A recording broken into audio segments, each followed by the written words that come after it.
నర్సీపట్నం వెళ్లే రూట్ లో అడ్ రోడ్ దగ్గర కోనవంటిపాలెం దగ్గరికి మేము వచ్చి ఉన్నాము. ఇక్కడ ఈమె క్యాన్సర్ తో చాలా బాధపడుతున్నారు. ఈమెకు సహాయం చేయాలని మేము ఇక్కడికి వచ్చి ఉన్నాము. 25 కేజీలు రైసు, అలాగే పేస్ట్లు, సబ్బులు, షాంపూలు, సర్ఫ్ సబ్బులు, సర్ఫ్లు అవి తెచ్చి ఉన్నాము. కాబట్టి దయచేసి మా కోసము ప్రార్థన చేయండి. ఈ ఛానల్ ద్వారా ఇంకా అనేక మందికి సహాయం చేయాలని మేము ఆశపడుచున్నాము.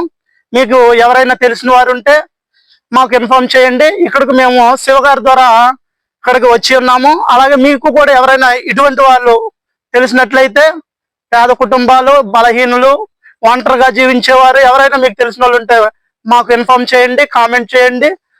మా ఫోన్ నెంబర్ కూడా ఇస్తాము. మీరు మాకు చెప్పినట్లయితే మేము వాళ్ళకి సహాయం చేస్తాము. మా ఛానల్ కూడా సబ్స్క్రైబ్ చేసుకోండి, పక్కన ఉన్న బెల్ ఐకాన్ కొట్టండి, షేర్ చేయండి, లైక్ చేయండి.